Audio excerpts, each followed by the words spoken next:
Well, here we are again.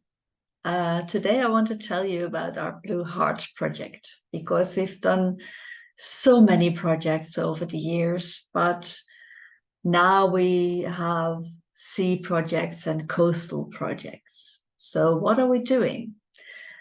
In the earlier videos, I told you about abundantly available materials, and the sea is a really good source of materials, but also of carbon sequestration.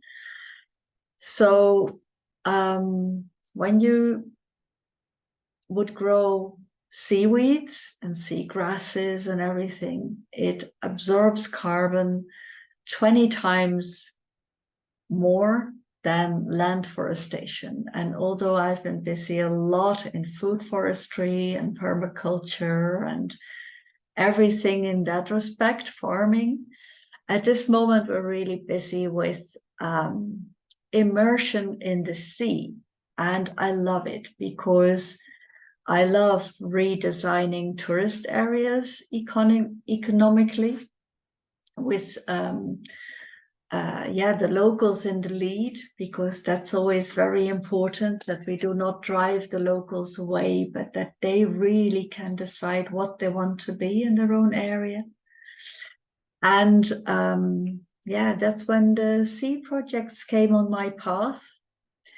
We first started the sea project as a marriage of sea and space with satellites. And let me give you a little presentation to show you a bit what we're doing.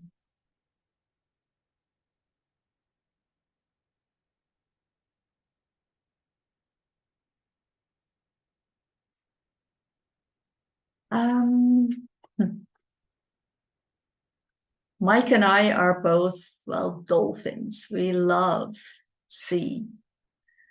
I can't dive yet, and I've only started snorkeling at a later age when I was in the beginning of my 50s. But I fell in love with the clear sea of the Mediterranean, and also in Indonesia. I have ancestors from Indonesia, so I really loved being there. And that's also why we are in Greece. It's really the island economies that we do, which is a scope. And then inside, we really make a vibrant economy. But it's also, seas and land. And on the edge of sea and land, everything gets even more complicated.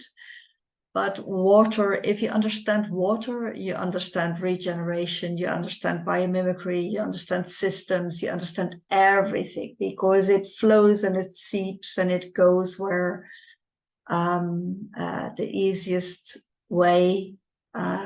That's also what we humans do. So it's a very good metaphor also for economies, and not only a metaphor, but really a great design principle for economies. But let's see that later. For now, it's Blue Hearts. We are water. 70% of our planet is water. 70% of our bodies is water. And we need water desperately. So if we have floods, we should be able to make drinking water out of it by having cleaning roads. Why not? We can make fresh water actively by just using planetary principles. If you have cold seawater and you put it through a pipe and you let the sun shine on it, you have condensation. You just harvest the condensation. Nature really makes abundance. And if we understand how to do that, then nothing is lost. Everything is gained. With the water project, we are with Algae Alpha. And Algae Alpha is Tom de Blok. Tom de Blok is a Belgian partner of ours. And Tom is also the chairman of the Alliance of IoT and Edge Computing. So he knows a lot about data And he also knows a lot about fermentations because he's into natural fermentations for Belgian beers. And he's also doing a lot on seaweeds because he fell in love with the sea like we did. So we are doing nature-based solutions, and we're combining that with satellite information and data to restore the seas. This is what we do. We really look at merging sea data. There is this big data network, and it gets lots of different data from the sea, from the boats, from the, well, lots of things. I think there are 7 in EMOD.net, 7 marine silos with data, and Tom and his partners are really merging the data, doing difficult things, difficult language things like data semantics, semantic mediation. So you know what is what in data so that the words will communicate with the math. And that is very important for algorithms and for understanding what we are measuring. But of course, satellites and data are dumb. We know that. We really know that as designers with data. Don't worry about it. Satellites, sensors are dumb. They don't know what they're seeing. And we should make sure that what they see is always ethical. So we design all our algorithms in layers with lots of concerns for privacy, with lots of concerns for energy efficiency. So you don't need big data centers in the future to get it all to our planet and to make the digital twins. Because that is also what we want to do, make digital twins so we can predict real time when tsunamis will be coming. It's chaos theory. You have this butterfly that flaps its wings, and then there will be a hurricane somewhere else. So you have weather forecasts and you have planetary happening forecasts, you have earthquake forecasts, you have wildfire forecasts, and all these things we're doing with digital twins. But of course, we need to check the data. We need to check if what they see is correct. So we work with divers.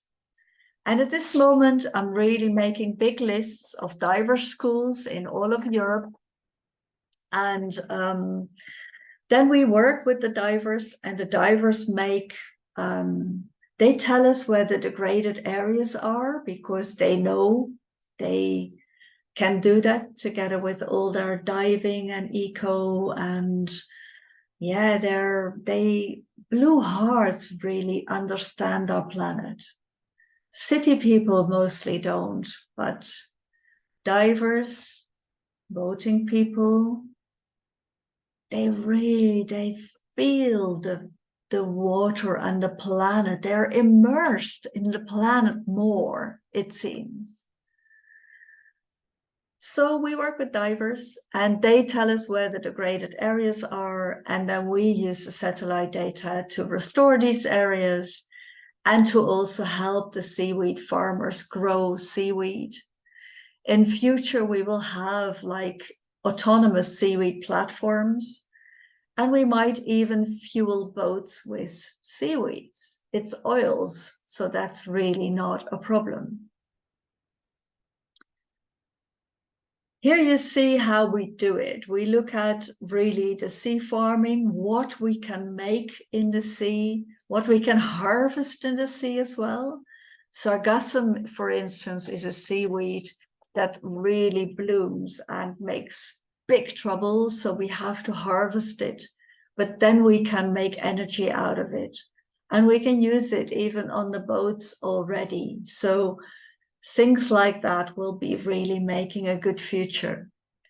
Well, this in the middle, this picture is Julia Lohman. She's in Finland, and she had a big pavilion in Davos where she was building with seaweeds.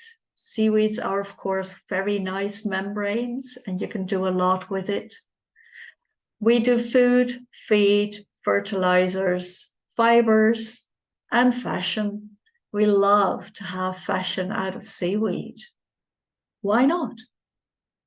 We will have fashion shows in the Mediterranean to inspire everybody to get into the abundantly available materials for their fashion and cosmetics. Healthy cosmetics is also very good for. In Greece, we have a fashion designer who is doing Kelpie, a brand of cosmetics and fashion, which is great. And of course, we all do it with native species, and we all take care to restore the ocean the way it should be restored. We also inspire with with augmented reality. We want people to combine the virtual with the biological and the physical, and augmented reality does it best. So we have little avatars. We have a water avatar. We do quests with children and young people, a bit like you had the Pokemon quests. And then people can really collect these items, and we do snippets of education and inspiration in that as well. And we also have a serious avatar, which is more dressed like a person giving information, and she gives information, for instance, for employees in the harbors. And our partner there, Tropos AR, they are Belgium as well, and they have already made a lot of things for the harbors in Belgium. And they collected all the jobs in the harbors, and then all this information is all combined with our nature-based solutions and our redesigning harbors and coastal areas.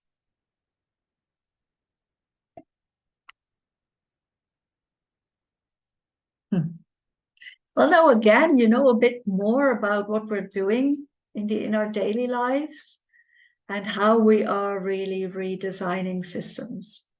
Bye for now, and see you again in the next video. Bye-bye.